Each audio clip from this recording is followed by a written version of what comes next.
Notice this example here in terms of probability. A man accompanied by a small boy entered a barber shop and he asked for a haircut. When the barber had finished with him, the man said, "I'm going next door for a beer while you cut the kid's hair." The barber gave the boy a haircut, then waited for the man to return. Finally, he turned to the kid and asked, "Where in Pete's sake did your father go to?" "Oh," said the boy, "that ain't my father. He's the man who stopped me in the street and asked me if I'd like to get a free haircut." Well, are you involved in these kinds of assumptions? Is your life based on inferences or facts? Which do you think your life is based on mostly? Huh? If you think about it, on inferences. And one of the reasons why we have so many communication problems, or problems generally, is because we act on inferences as if they were factual. As if they were factual. Make all the inferences you want. I am not saying that you should not make inferences. Your life, my life, our lives are lived primarily on the inferential level. But there's a difference in behaving on inferences as inferences compared to behaving on inferences as if they were factual. This is why we have misunderstandings. I communicate something to you, you are certain that you understand me. But in the problems of communication, you cannot orient in terms of certainty. You don't know really what I mean, right? In terms of probability. But if you are certain that you know what I mean, then you won't stop to ask me, what do I mean? You go off and do the job on your own, and that is not what I meant in the first place, only to lose thousands and thousands of dollars. If you would have asked me, is this what you meant? And if it weren't, then we could correct this misinterpretation, etc. Now, we will deal with that tomorrow. But notice how these two principles lead into the problems of communication. Number one, this automatic trigger-like reaction. Number two, jumping to conclusions, leads toward all of the communication failures that we have in business and industry. Now, what are some conclusions for the fact-inference principle that we should concern ourselves with? Let us consider 5 important conclusions. Number one, basically, life is lived on the inferential level. Make all the inferences you want, but know that you are doing so. Know the difference between the two, between inferential statements and descriptive statements or statements of fact. Number two, check your inferences. Check your inferences more than you normally do. Number three, don't pass off inferences as if they were statements of fact. And also, the other side of the coin, don't accept others' inferences as if they were factual. Number four, don't act on inferences as if they were factual. Heretofore, we've been mostly talking about inferential statements. Now, notice the importance on the factual, nonverbal, behavioral level. Don't act on inferences as if they were factual. And finally, number 5, orient your life in terms of the assumptions of probability, not the assumptions of certainty. Check your assumptions and be willing to say, in effect, I don't know. So far, we've been talking about 2 barriers to effective communication. The first barrier to effective communication was the signal reaction, the tendency to respond automatically or too quickly. The second barrier to effective communication was jumping to conclusions or confusing our inferences with statements of fact. Now we come to the third barrier to effective communication or intelligent behavior. In general semantics, we call this the allness orientation. ALLNESS, the assumption that we know it all, or the disease of psychological arteriosclerosis, a kind of hardening of the attitudes. This is the closed mind. And again, this is in the booklet of mine of the same title, The Closed Mind. Now, before I lecture on this, we have to ask questions scientifically. why can't we know all about anything? Because I have to have some scientific proof for this particular statement. Why can't we know all about anything? In other words, let's put down some of the limiting factors of our acquaintance with things. All right? Why can't we know all about anything? Time, all right? We don't have that much time to analyze a particular problem or situation. We usually have only a second or two. We have a minute, an hour, day, etc. But there are time limitations. All right, any other limitations? Let's say intellect. Again, we can put quotes around this. Many of these are ambiguous, but intellectually, we forget so much on the conscious level. All right, any other limitations? Change, good. And I will be talking about this. The importance of recognizing change. The world of reality changes, but sometime you and I have a static, non-changing orientation. How would one know what is all? Good. That's hard to write down, but that's a very good question. Precisely. We wouldn't know even if we did know all, which we probably can't. And this is why I say probably, right? The moment we are in the scientific area, we have to use such words as probably, I think, at this date, etc. Any others? All right, physical limitations or sense limitations, okay? Sense limitations. In other words, a bird or a dog, let's say, can hear a higher pitch than you and I. We need telescopes and microscopes as a kind of an added nervous system. Now, what we are talking about is this, you see.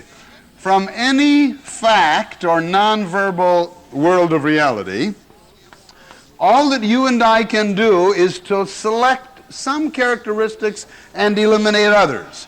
This is called abstracting or to abstract.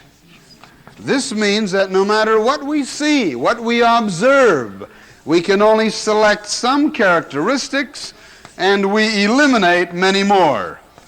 Abstracting or to abstract means selecting some characteristics and eliminating others. The guy with the Jehovah complex acts as if he knows it all, as if he has abstracted everything. Do you know some people like that? But what we are pointing out here is that it is physically, humanly impossible to know all about anything. And this is one of the great barriers to effective communication. This is one of the great barriers in business and industry.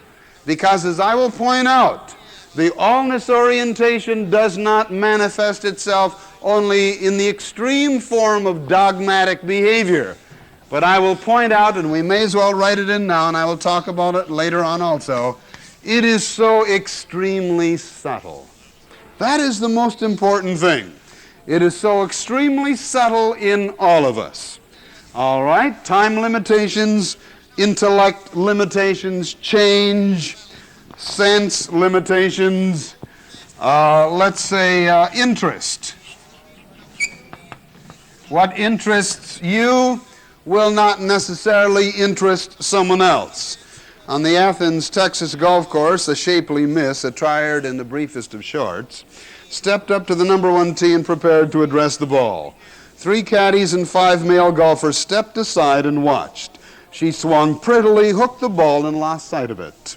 "Could you tell me where my ball went?" she asked the onlookers. Sheepish grins passed over 8 faces. Not one of them had had his eye on the ball. Well, this is abstracting or selecting from your own point of view. Point of view. Any other limiting factors of our acquaintance with things? Yes. What's that? Environment, all right. According to our environment. All right, this is certainly very important. Environmental limitations. Any other? Culture. All right. Culture. Let's put down here for 9, language. The very tool that we are using in communication is tremendously limited, as we will see when we get into the areas of effective communication. Now, we can go on indefinitely and extend our list, but the most important thing is here that we have a tremendously large number of limiting factors of our acquaintance with things. All that you and I can do neurologically is to select some characteristics and eliminate others. Now, when we forget that we can only abstract some characteristics and eliminate others, then we fall victim to what we call the allness orientation. This is a person who thinks that they know it all, the closed mind, and what are some of the manifestations of the allness orientation? This is the refusal to listen. The refusal to listen. The refusal to learn.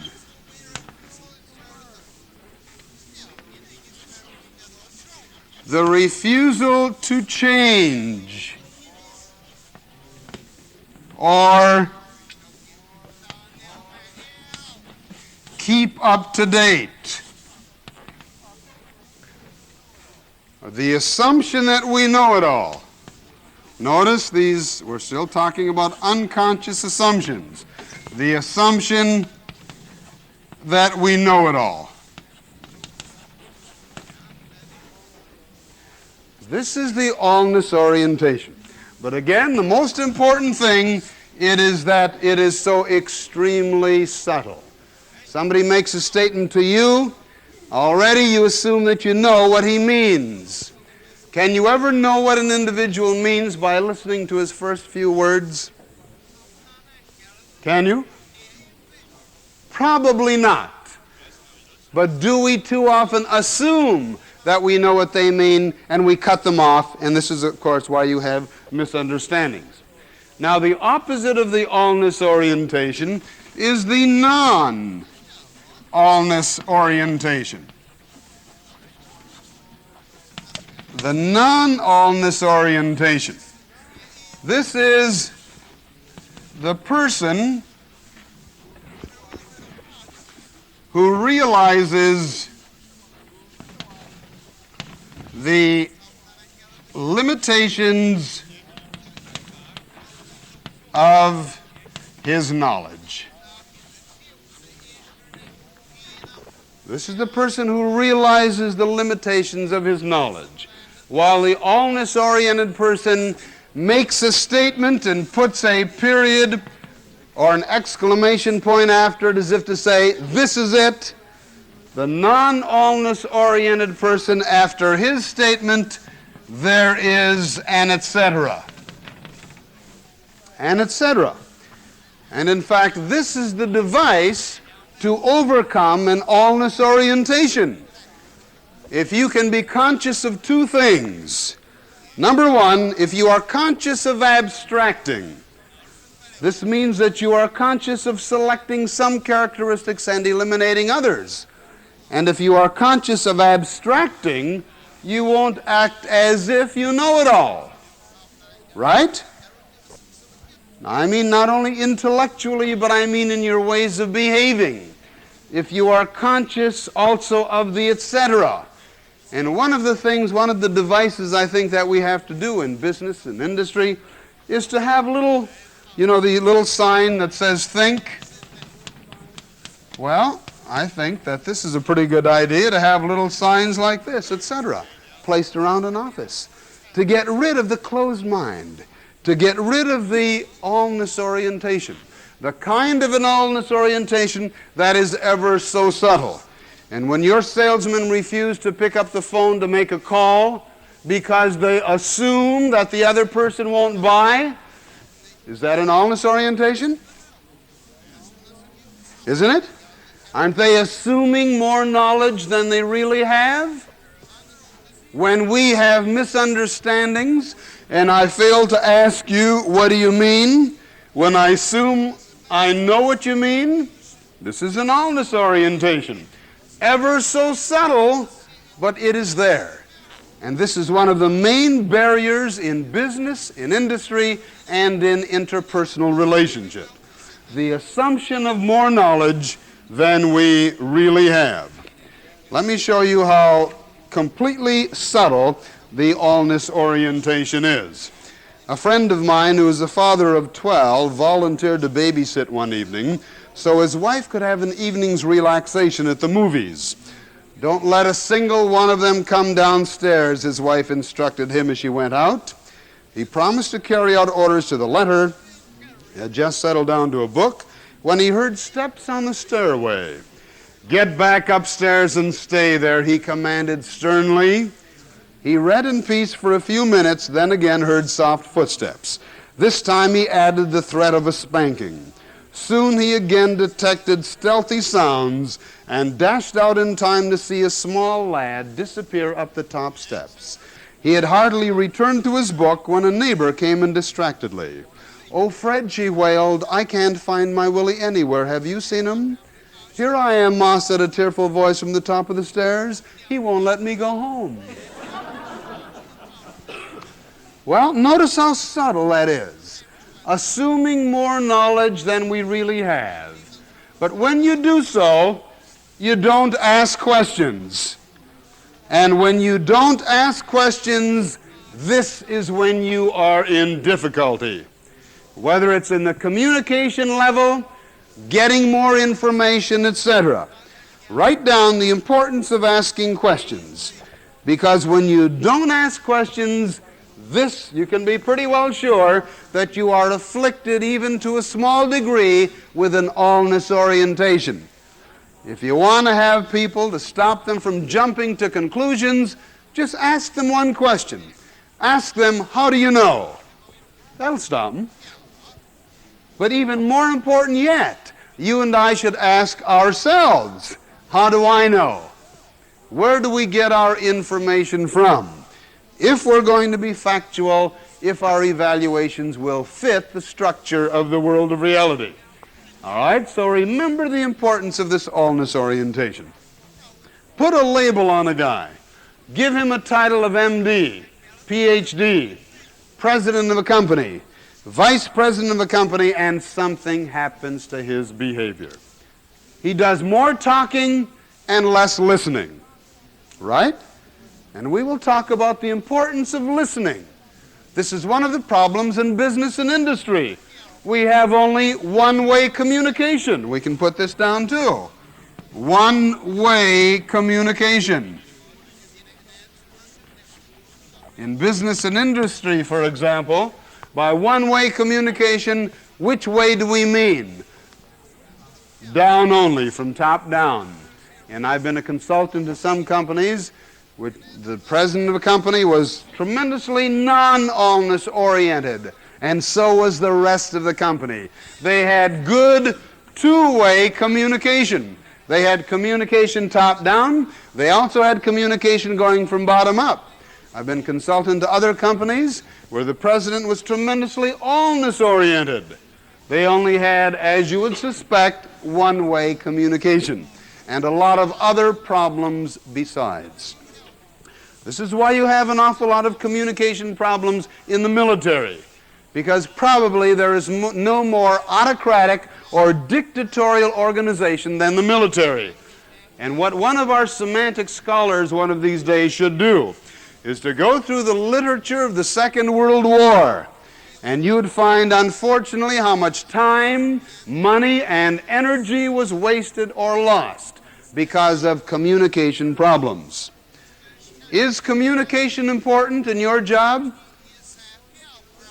Is it? Is communication important in your personal life for success? More so than we realize. And this is why I spend as much time as I do relative to communication and general semantics. 85–90% of what you do on your job is in one way or another communication. Right? Asking questions, giving directives, evaluating, thinking, etc., etc. And most of us have not been taught the processes of effective communication, the way to evaluate properly in a scientific method. So remember the allness orientation. But the important thing is, don't concentrate on the allness orientations in others. Because the moment you concentrate on the allness orientations in others, what happens? You forget about yourself. Wisdom begins at home. We all have to keep working on ourselves. So how do you get the non-allness orientation? Again, as I've said, one, become conscious of abstracting. Become conscious of abstracting. If you are conscious of abstracting, consciously, then you will realize that you cannot know all about anything. Number two, if you are conscious of the etc., no matter what you or anyone says, more can always be said. And in fact, this is the title of our Journal of General Semantics that Dr. Hayakawa is the editor of. It's called ETC, a Review of General Semantics. Korzybski liked the choice of this title, because no matter what you find in the journal, more can always be said. Again, notice how very subtle these allness orientations are relative to an inferiority complex. Now, too many individuals, let's say they do have a physical disability, they lost an arm, let us say, but it's the easiest thing in the world for this disability to be maximized into other areas where they don't belong. The trouble with an individual, let's say, who has an inferiority complex. Is there anyone here who does not have an inferiority complex? We all do, psychologists say. There's nothing wrong with an inferiority complex. But the danger lies when it spills over into other areas where it doesn't belong. The man who lost an arm, who admits that he has lost an arm and accepts it, and who says, okay, I lost an arm, this is fine. But too often it spills over into other areas where the person will say, I am no good. Those are two different kinds of statements. I lost an arm and I am no good, period. So you and I have to keep working on ourselves to try to limit or delimit these allness orientations of inferiority complexes. Dr. Hammond of Northwestern University's guidance department tells of a young lady who informed him that she had an inferiority complex. He asked her to compare herself with 4 of her friends in each of their most common activities. The girl rated herself 3rd best in dancing, 2nd best in studying, 1st in swimming, and last in roller skating. He then defined an inferiority complex as feeling inferior to everyone in everything. The girl went out feeling quite relieved and perfectly normal. All right, where do we find this allness orientation in business and industry or in our interpersonal relations? How can you use this principle? Do you run into it every day? Or am I talking about something that is not applicable? Is this one of your problems? Do you see the allness orientation in yourself? Because the moment you can't, you're in trouble. That is a sure sign of allness. But again, the most important thing is this. It is so extremely subtle. The refusal to listen, the refusal to learn, the refusal to change or keep up to date, the refusal to delegate responsibility. Those of you who are in business or industry, you're going to kill yourself if you are managing a large corporation, because problems just don't add up. Problems multiply in a geometric ratio. In a geometric ratio, or what we call an exponential function. Each person whom you handle is not just one problem, but they intertwine, they intermix into many, many different problems. And so you must learn to delegate responsibility and the authority that goes with it. But the guy who thinks he can handle everything himself, and this is the autocratic executive that I was talking about last night, the world of business has changed tremendously compared to 40 years ago. 40 years ago, when businesses were small, president of a company like Henry Ford, let us say, who started off, and he had to do everything. And actually, as you know, they had to get rid of Henry Ford because he refused to change or keep up to date. Is that important in business and industry? The necessity of changing? Oh boy, is this ever.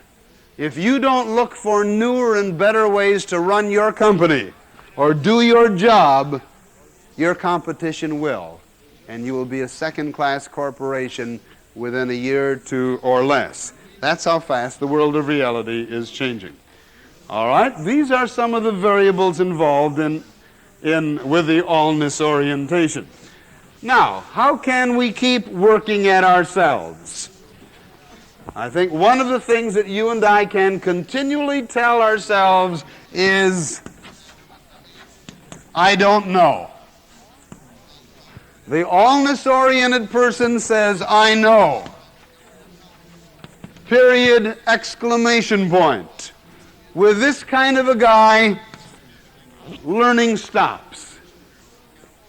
But with a non-allness orientation, when you and I are saying, I don't know, two words dangle on. Let's see. This is the motto of the scientific method. And if you want to solve your problems in your corporation, in your company, or in your personal relationships, you must say, I don't know, if you don't know. But the danger is when we don't know and we presume to have knowledge that we don't. Assuming knowledge that we do not have is the allness orientation. Now, what are some conclusions that we might consider relative to the allness, non-allness principle? Number one, we must realize that the allness orientation is so tremendously subtle, it afflicts all of us in many different ways. Number two, we must be sure that in our talking and acting that we don't start the circle of allness. We learn it from others. They learn it from us in a kind of circular pattern. Number three, we can do a good deal of dissolving allness in others by A, assuming a non-allness orientation ourselves, and B, quietly, over a period of time, teaching them the principles. Now, why would we say quietly and over a period of time? Because you and I are not open to suggestion. We have made our own world of sanity out of this world of insanity, unsanity, change, and complexity. We are not open to change. We are not open to suggestion. So we do not want to use an allness orientation trying to change the allness orientation in others. Number four, we must realize that there is no necessary relationship between a person's education, intelligence, and his allness. We find the allness orientation among some MDs, PhDs, highly educated individuals, as well as individuals with little or no education. This seems to be a personal characteristic with some individuals, some more than others. Also, the negative mental attitude. Too often, again, we confuse cynicism, the skeptical, negative mental attitude, with the scholarly attitude, and they are definitely not the same. This is the closed mind or the allness orientation. And finally, number five, we must realize ourselves and teach others to realize that this allness shows itself in, quotes, all degrees, in all variations, in all circumstances, but most importantly to realize in very subtle ways. Please turn the cassette over for the start of Side B at this point.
One of the major problems in business, industry, or on the personal level is the problem of misunderstanding.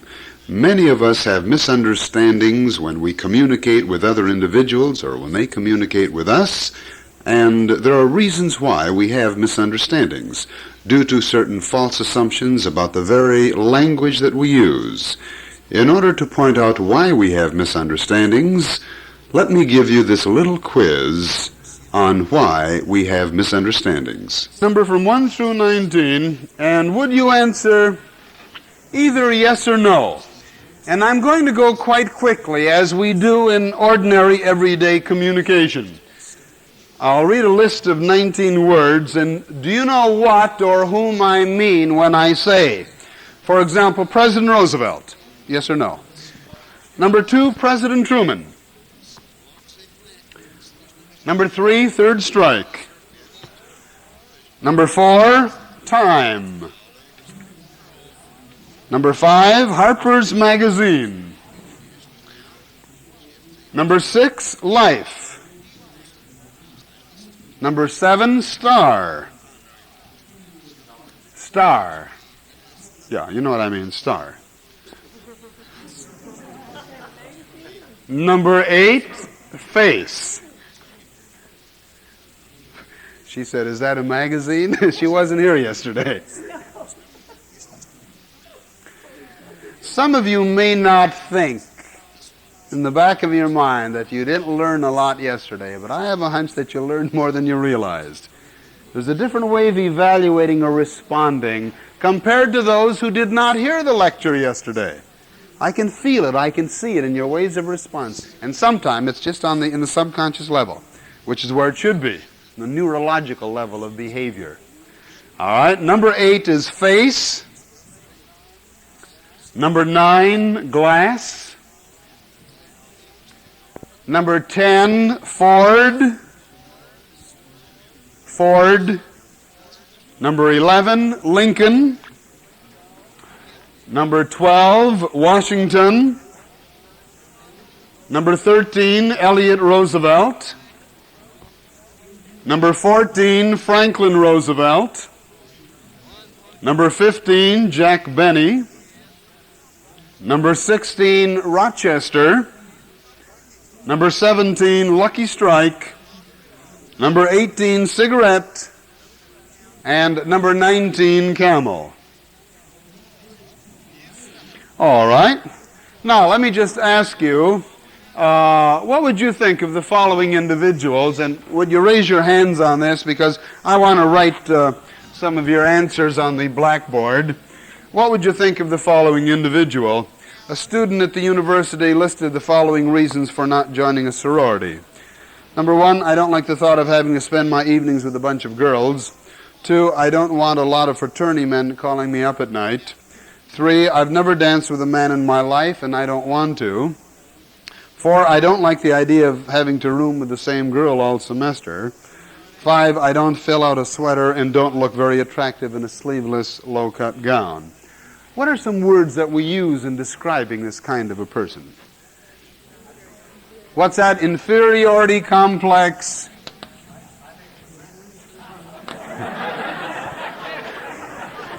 I knew you'd say that. That's why I didn't call on you.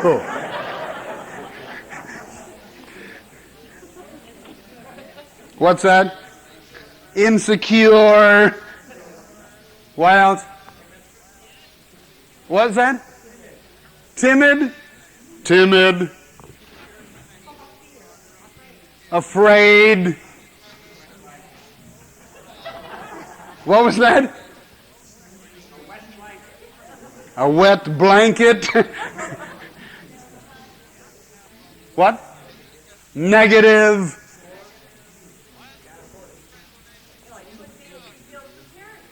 She feels superior. All right. And number 6, I am a man. That's why I didn't want to ask you. How many of you assumed that it was a woman? Some of you? All right. Notice this is why we have misunderstandings. And this is what we will be concerned with. All right, let's go back to the little quiz. Number one, how many of you had yes for President Roosevelt? Hands? Okay. Who did I mean? President Roosevelt. You had yes, right?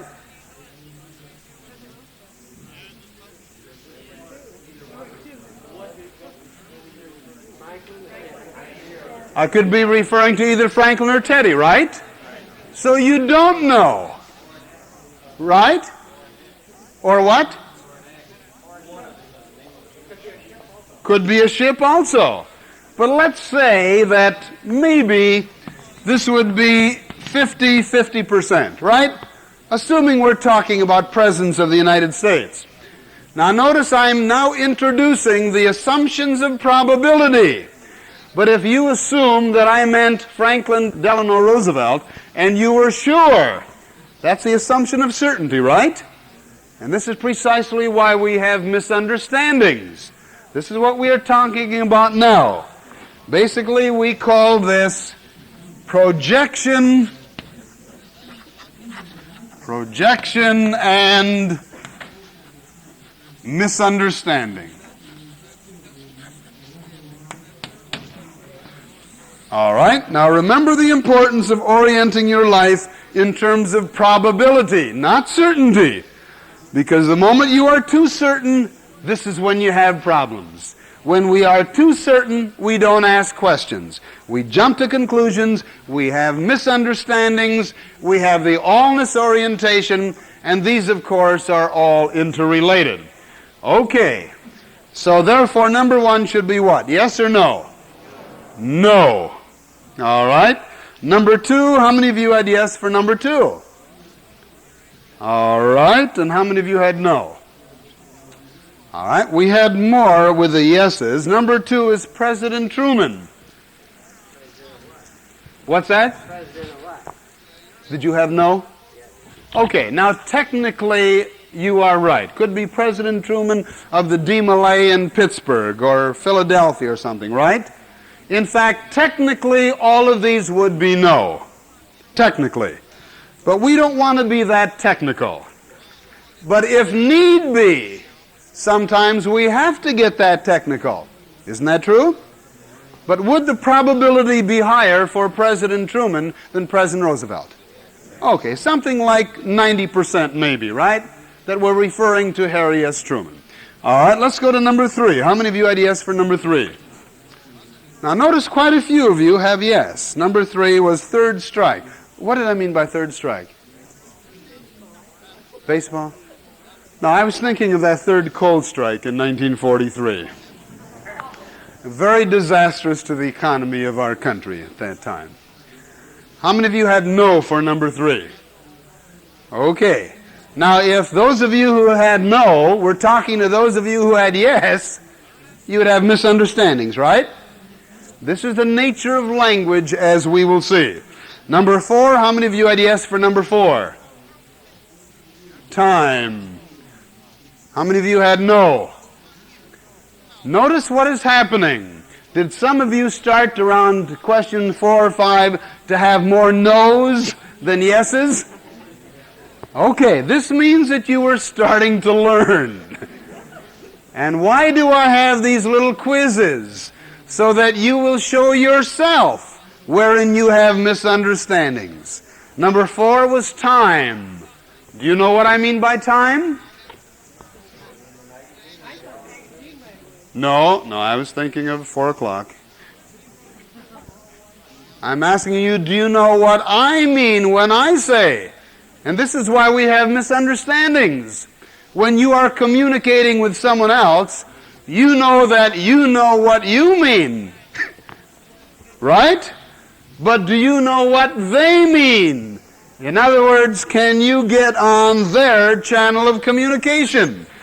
Basically, this is what we are talking about. Here we have the speaker speaking with his meaning. Let's call this A. And you have the listener listening with his or her meaning B. They are bypassing each other.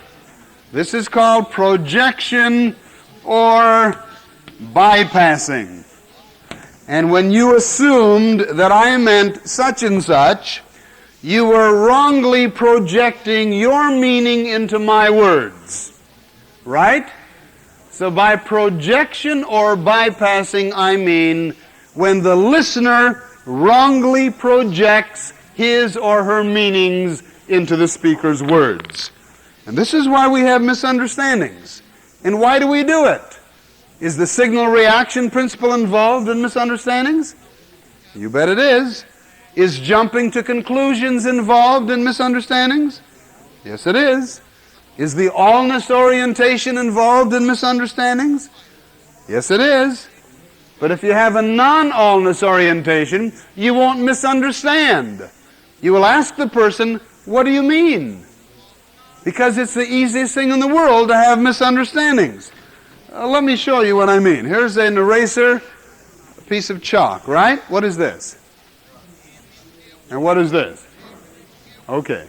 Give me a directive, and I bet I could go all the way around the room and misunderstand anything you tell me to do. Anyone at all?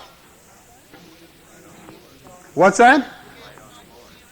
Right on the board.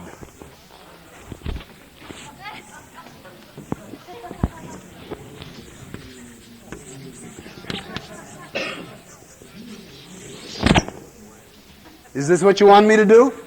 No, I'm sorry, I misunderstood you. Give me a directive that I cannot possibly misunderstand. Do what? Identify the item. That's too ambiguous. I don't even understand you. Yes.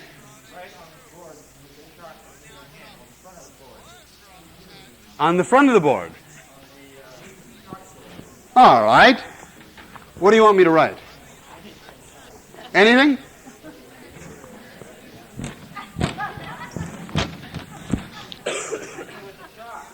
No, you said with a chalk in my hand.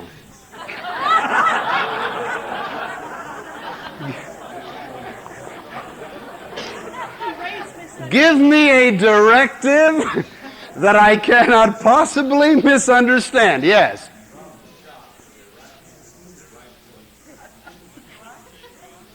Drop the chalk in your right hand on your right foot. Well, I lost it. First, let me drop the chalk in my right hand. Is that what you meant? No, he said drop the chalk in your right hand on your right foot. In other words, first you want me to drop the chalk in my right hand. Well, that isn't what you meant. Give me a directive that I cannot misunderstand. Yes. Erase the word misunderstanding on the blackboard. Erase the word misunderstanding on the blackboard. With the eraser. Oh, with the... I didn't hear you say with the eraser. I did. I told her I'm going to say. Oh, you told her. No, you're talking to me. Give me a directive that I cannot possibly misunderstand. That's the easiest thing in the world. Now, if your directives, this is what we call by such an ambiguous directive, and what you're saying is right. When you say do anything you want, no matter what I did is what you didn't say, really. You're not communicating any information. Huh? Yeah. And this is why we have misunderstandings, because too many of our directives are that ambiguous, right? This is all I'm pointing out. What I'm doing now is only a semantic exercise, a scientific illustration to show you how easy it is to have misunderstandings. And you can give a directive that you may think is specific and concrete, and for some reason or another, it will be misinterpreted. Give me a directive that I cannot possibly misunderstand. What are the variables involved in effective communication? Yes?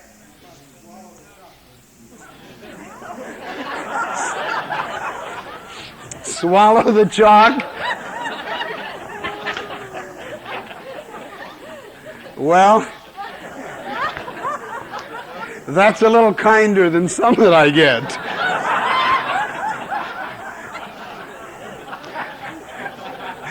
At this stage, some of the guys say, drop dead.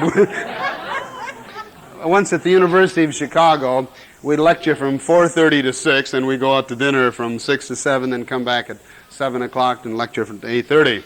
And I would give the fellows 1 hour, their dinner time, to think of a specific directive that I cannot possibly misunderstand. And we came back at 7 o'clock, and I said, well, have you fellows found a specific directive that I cannot possibly misunderstand? And there's an executive sitting right up in the front, and he raised his hand, and he said, yes, I have. And I said, okay, give me a directive that I cannot possibly misunderstand.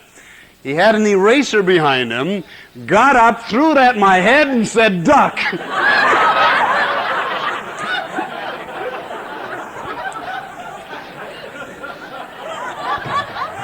I did not misunderstand.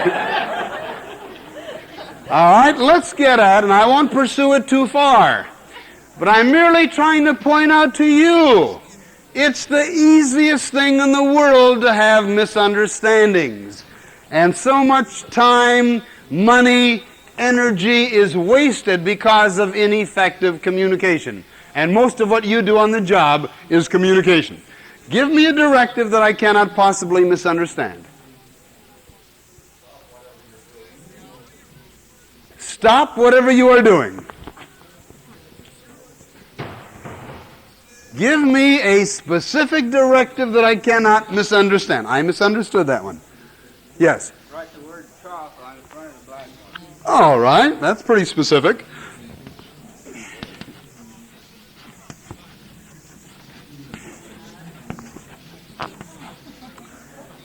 Is this what you want me to do? Oh, I misunderstood you. I'm sorry. Give me a directive that I cannot possibly misunderstand. Yes. Eat the chalk? Same thing as swallow the chalk. I didn't do it when he asked me to. Why? Yes. What's that? Sit down, please. Now, the please wouldn't do it. You don't have to be that kind. What's that? Sit down. Now, if this were longer, I would go sit in her lap. Oh, you didn't mean that.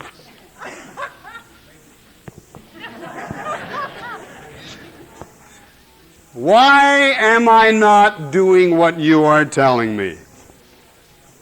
Seemingly, you have been specific and concrete, more so than you were at the beginning, right? But there are still some variables missing of why I'm not doing what you want me to do. When did you want me to do it? Oh, now. Oh, I see. Is it important to say when? Yes, it is. And what I'm showing you here is that there are so tremendously many variables involved in effective communication. Einstein has said, until you include the fourth dimension of time, you are not specific. You are not concrete. All right? All I have been doing is showing you how easy it is to have misunderstandings. Very quickly, let's go over some of the rest of these. Number 4 was time. Do you know what I mean by time? No, that's ambiguous. Number 5, Harper's Magazine. Yes or no? Who says yes? Quite a few of you? All right, especially the women.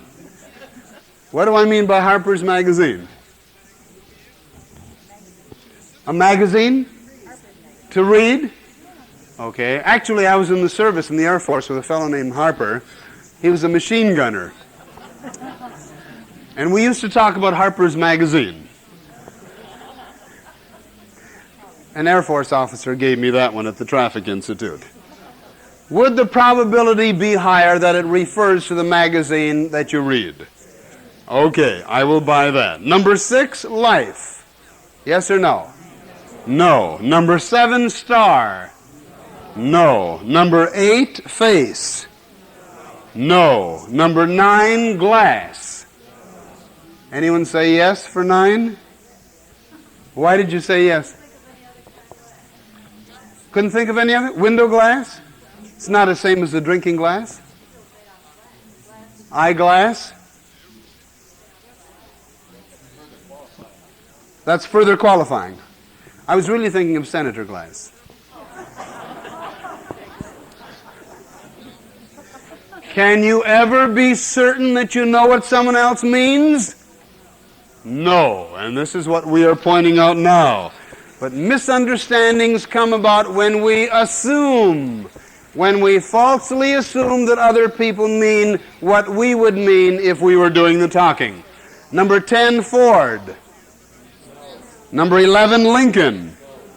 Number 12, Washington. Number 13, Elliott Roosevelt. Probability goes up. Number 14, Franklin Roosevelt. Could be either senior or junior, right? Number 15, Jack Benny. Probability goes up. Number 16, Rochester. No. Could be the valet, which is the way I structured it to make you assume I meant the valet, when I really was referring to Rochester, Minnesota, where the Mayo Clinic is. New York, no, I was talking about Minnesota. Number 17, Lucky Strike. Number 18, cigarette. Now this is truly an ambiguity, right? Those of you who say yes, you are probably referring to a little object that looks something like this that you smoke. Those of you who say no, I did not say what kind of cigarette. Right? Okay, yes.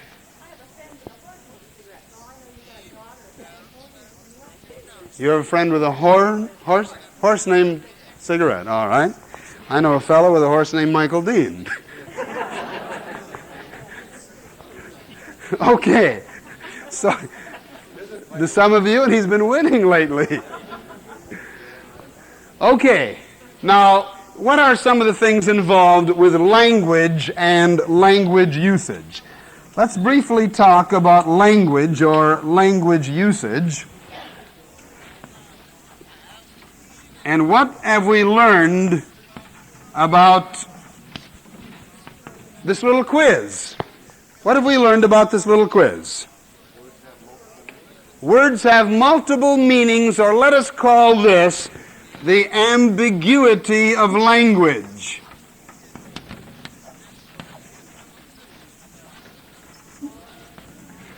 Words are ambiguous. They can mean many, many different things. Why do I spend this time making you conscious of this fact? Because too many of us assume we are brought up in only one language, and we assume that a word has only one meaning.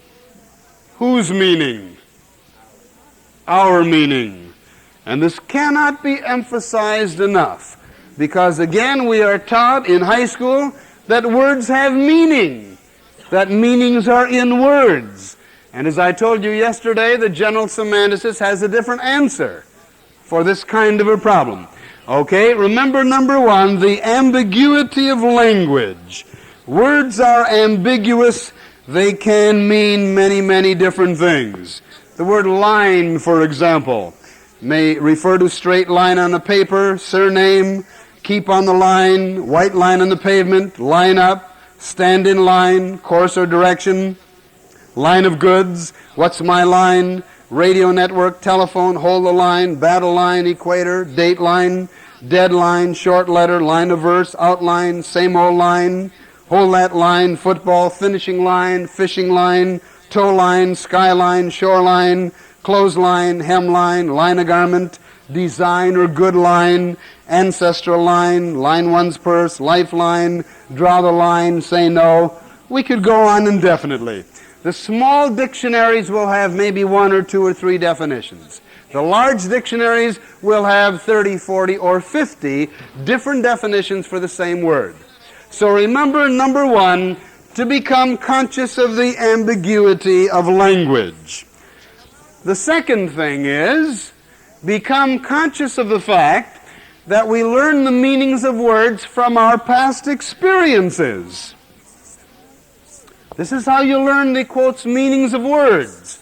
You learn them from your past experience. And as all of us have different experiences, don't be surprised if you have different meanings for the same word. And especially those of you who are doing business with people who are in other businesses. You may have the same word, but a completely different meaning. But if we are afflicted with allness again, if we assume that we know what other people mean when we don't, that's when you have problems. That's when you have misunderstandings. That's when your company may cost you several $1,000s by going off and doing a job which they did not want you to do, or because of this misunderstanding. For example, a lady ordered some stationery. This seems like a very simple one. And in business and dealing with printers, we have misunderstandings continually with them. And you'd think that more businesses would send their men to some communication classes. Am I right? Are there a lot of communication failures? Does it cost you time, money, and energy? You bet it does. And I'm amazed that our schools of business, our industrial relations centers, do not teach courses in communication. If they have a course in communication, there are two kinds of courses. Number one, either in public speaking, or number two, in letter writing. But I am talking about everyday human communication.